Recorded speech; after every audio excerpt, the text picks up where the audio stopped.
अखन अहाँ सब सुन रहल छी माँ शीतला म्यूजिक के शानदार प्रस्तुति।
दुश्मन नहीं करई तेना के लही गे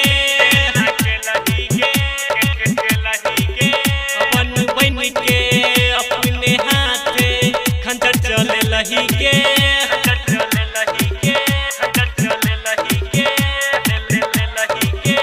जेना दुश्मन नहीं करई तेना के लही गे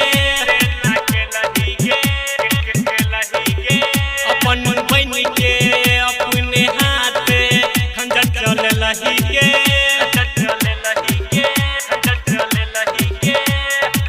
मुकेश बात करैले कलकत्ता राइन के